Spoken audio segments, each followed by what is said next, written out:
Bonjour à tous, je suis Michael Debloc, directeur des systèmes d'information du groupement hospitalier de territoire du Vaucluse.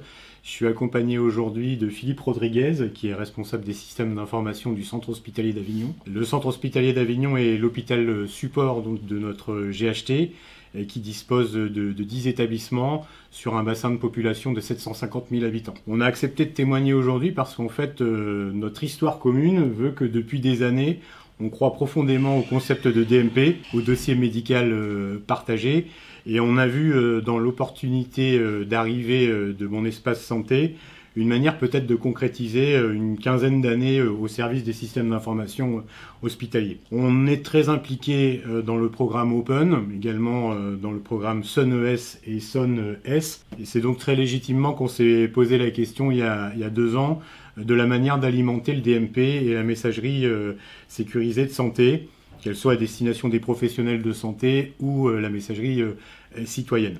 Le problème, c'est que nous avons un système d'information riche, divers et variés, et que si on décidait d'attendre la solution idéale pour se connecter à tous nos logiciels pour alimenter le DMP, on aurait pu, à mon avis, encore attendre longtemps. Donc on a décidé d'essayer de travailler sur divers champs. On va vous parler de différentes solutions qui nous ont permis de commencer à alimenter le DMP, avec une première réflexion importante par rapport à notre témoignage. On est encore dans une période où il y a une certaine tolérance par rapport à ce qu'on appelle l'identifiant national de santé qualifié, qui est pour autant une exigence. Et évidemment, les solutions qu'on va vous présenter s'appuient davantage sur le NIR. Donc, bonjour, Philippe Rodriguez, je suis le responsable du système d'information du centre hospitalier d'Avignon.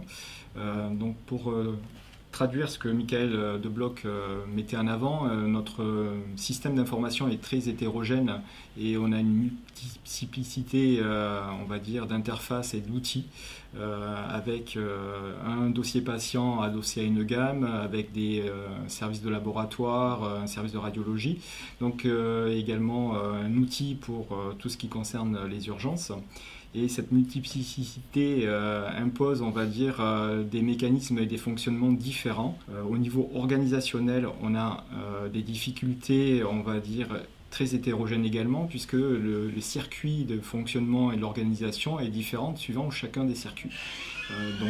Pour rejoindre les propos initiaux, par rapport à une solution cible unique et facilitante, je pense qu'à terme, on verra diverses solutions pouvant y répondre, mais dans un délai très court, et pour pouvoir répondre à tous ces programmes sur lesquels on était inscrits et investis, et accompagnés institutionnellement et au niveau national, avec le Ségur notamment, on n'avait pas d'autre solution que d'y aller à l'usage, et c'est bien par les usages qu'on a mis en place des solutions en adéquation. Donc des usages différents, en partant de la qualification depuis notre gamme DPI de l'INS qualifié, et qui répartit au fil de l'eau et au fil des usages cette identité.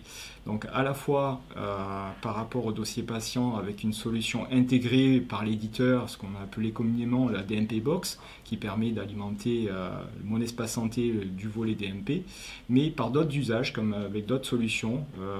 La solution Lifen en automatique via les résultats laboratoires validés, et semi-automatique pour tout ce qui concerne les résultats des patients externes, et manuel pour tout ce qui concerne les résultats de radiologie. Nous avons également une autre solution qui est la solution du grade d'IES avec la plateforme d'intermédiation régionale qui permet d'alimenter en automatique les lettres de liaison et les synthèses dossiers depuis le terminal d'urgence vers mon espace santé, le DMP entre autres. C'est vrai qu'on fait un focus particulier sur Avignon parce que c'est le plus principal producteur de soins dans notre territoire.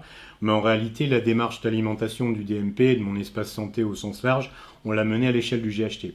Et comme l'expliquait Philippe, le fait d'avoir travaillé sur plusieurs chantiers en parallèle, que ce soit avec l'IFEN, que ce soit avec Enovacom, que ce soit par nos propres moyens ou avec l'aide du grade, ça nous offre une palette de solutions qui fait qu'aujourd'hui, on a différentes organisations, différents outils dans nos différents établissements. Et aujourd'hui, à l'exception peut-être du plus petit établissement, tous les hôpitaux sont impliqués dans la démarche et soit alimentent le DMP, soit alimentent la MS Santé, soit les deux, et concourent justement à l'obtention de chiffres d'alimentation qui commencent à devenir assez significatifs, en partant du principe que cette gamme de produits nous offre la flexibilité pour aller voir les professionnels de santé, pour développer des usages. Ça, c'est une grande partie des missions de Philippe, que d'aller voir les médecins, de leur dire quels pourraient être justement les sujets d'échange avec les professionnels de santé ou les patients,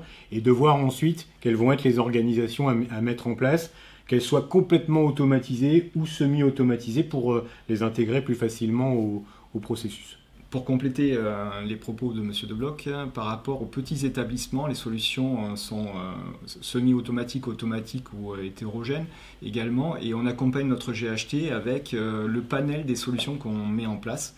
À ce jour, sur les centres hospitaliers de Lys-sur-la-Sorgue, Vaison-la-Romaine, Carpentras, Orange, Valréas, Apt, Sceaux et Cavaillon, on déploie en façon semi-automatisée et automatisée l'alimentation de mon espace santé avec des petites solutions, des solutions du grade ou des solutions de la PFI et Novacom. Donc c'est ce panel, on va dire ce Rubik's Cube à plusieurs facettes qui permet de répondre aux usages et suivant la maturité de l'établissement et suivant l'accompagnement qui peut être fait, on propose telle ou telle solution. Il n'y a pas de solution miracle, mais c'est plutôt une complémentarité des solutions en place qui permettent de répondre aux usages et aux besoins. Alors c'est vrai qu'on a fait beaucoup d'efforts depuis 1 an et demi pour mettre en place toutes ces solutions techniques avec différentes organisations, différentes interfaces.